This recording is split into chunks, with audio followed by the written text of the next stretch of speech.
မင်္ဂလာပါအခုကတော့ photo တွေကို PDF ဖိုင်ပြောင်းတဲ့နေကိုရှင်းပြပြမှာဖြစ်ပါတယ်အဲ့တော့အရင်ဆုံးကျွန်တော်ဒီဖုန်းထဲမှာ Easy PDF ဆိုတဲ့ application လေးကိုအရင်ဆုံး download ဆွဲရပါမယ် download ဆွဲဖို့အတွက်ကျွန်တော်ဒီ Play Store ပေါ့နော် Play Store ဝင်လိုက်ပါဝင်ပြီးသွားပြီဆိုရင်ကျွန်တော်ဒီပေါ် chat ပေါ့နော် chat မှာ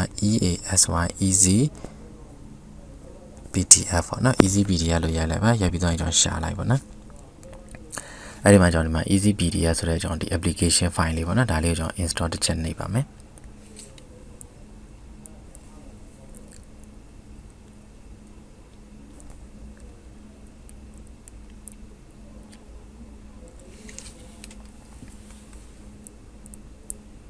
Okay install လုပ်ပြီးသားပြီဆိုရင်ကျွန်တော်ဒီရဲ့ open ပေါ့နော် open ကိုတစ်ချက်နှိပ်လိုက်ပါပြီးတော့ကျွန်တော် start ပေါ့နော် start ကိုတစ်ချက်နှိပ်မယ်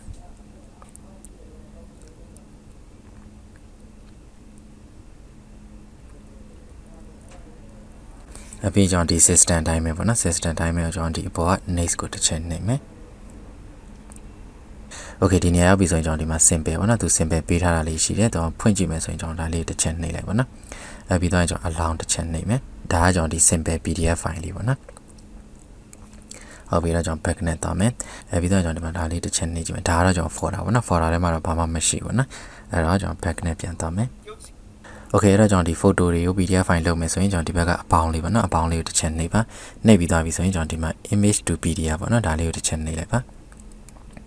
ါဒီနေရာမှာပေါ်နေတဲ့ပုံတွေကကျွန်တော်ဒီဖုန်းထဲမှာရှိတဲ့ photo တွေအားလုံးပေါ်နေတာဒါမှကျွန်တော်ဒီဖုန်းနဲ့ကျွန်တော်ဒီ PDF file အနေနဲ့သုံးမဲ့ photo လေးတွေကိုကျွန်တော်ဒီ gallery ထဲမှာတူရလေးတွေကျွန်တော်တစ်ခုချင်းစီစုထားတယ်ဆိုရင်တော့ကျွန်တော်ဒီရဲ့မြားအောက်ဆိုင်ပေါ့နော်ဒါလေးကိုတစ်ချက်နေပြီးတော့ကျွန်တော်ဒီရဲ့ folder တစ်ခုယူပြီးတော့သုံးလို့ရတာပေါ့နော်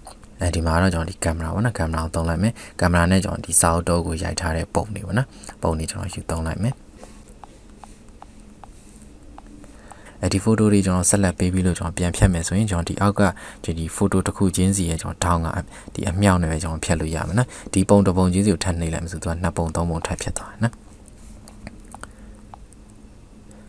ဟုတ်ပြီတော့ကျွန်တော်ဒီမှာ10ပုံပေါ့နော်10ပုံကျွန်တော် next တစ်ချက်နှိပ်လိုက်မယ်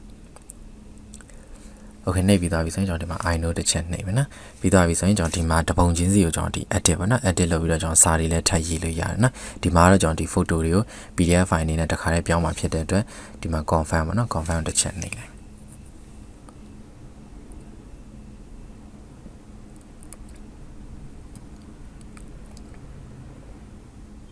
Okay ဒီနေရာရောက်ပြီဆိုရင်သူက file name ရှိမယ်ပြီးတော့ရင်page image ပေါ့နော်ဒါကကျွန်တော်ဒီစာမျက်နှာဘယ်နှမျက်နှာရှိလဲပေါ့နော်ကျွန်တော်10ပုံသုံးခဲ့တဲ့အတွက်10မျက်နှာပေါ့နော်ပြီးတော့ရင် page size ကကြတော့ကျွန်တော် A4 ပေါ့နော်ဒါအောင်မှကျွန်တော်ထပ်ပြီးတော့လည်းပြင်လို့ရတယ်နော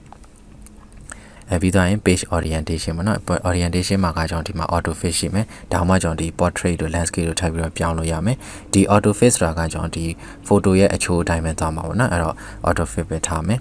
ပြီးတော့ရင်ကျွန်တော်ဒါတွေကိုဒီတိုင်းထားလိုက်မယ်ပြီးရင်ကျွန်တော်ဒီမှာ template ပေါ့နော် template ကကြတော့ကျွန်တော်ဒီစာမျက်နှာတစ်ခုထဲမှာဒီ photo တစ်ခုထဲဆိုရင်တော့ကျွန်တော်ဒီဘက်က hide ရှိမယ်ကျွန်တော်ဒီစာမျက်နှာတစ်ခုထဲမှာပုံနှစ်ပုံသုံးမယ်ဆိုဒီဟာပေါ့နော်ဒါမှကျွန်တော်ဒီပုံစံအမျိုးမျိုးပေါ့နော်ဒါလေးကျွန်တော်ရွေးလို့ရမယ်အဲ့တော့ PDF file အနေနဲ့သုံးတာအများစုကတော့ဒီ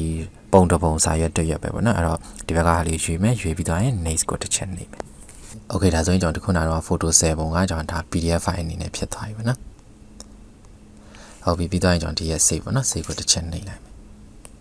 မယ်ဒါဆိုရင်ကျွန်တော်ဒီမှာခုနကတော့ photo တွေကို PDF file အနေနဲ့ပြောင်းလိုက်တဲ့ကျွန်တော်ဒီမှာ PDF file လေးရသွားပြီပေါ့နော်ပြီးတော့ရင်ကျွန်တော်ဒီ Excel လေး30ကိုတစ်ချက်နှိပ်ပြီးတော့ရင်ကျွန်တော်ဒီ share ပေါ့နော် share ကိုတစ်ချက်နှိပ်ပြီးတော့ကျွန်တော်ဒီမှာဒီ Messenger ပဲဖြစ် Viber ပဲဖြစ် Telegram ပဲဖြစ်ကိုပို့ခြင်းတဲ့နေရာကိုဒါထပ်ပြီးတော့ပို့လို့ရပြီပေါ့ဟုတ်ပြီနော်ပို့လိုက်ပြီဆိုရင်လည်းကျွန်တော်ဒီပို့လိုက်တဲ့သူကကျွန်တော်ဒီ PDF file ကို download ဆက်ပြီးတာနဲ့ကျွန်တော်ပို့လိုက်တဲ့ photo လေးကိုသူကဒီ PDF file အနေနဲ့ကျွန်တော်ကြည့်လို့ရမှာပေါ့နော်ဒီ PDF file လေးကိုကျွန်တော်ပြန်ပြီးတော့ကြည့်ချင်တယ်ဆိုရင်လည်းသူတစ်ချက်နှိပ်လိုက်ပေါ့နော်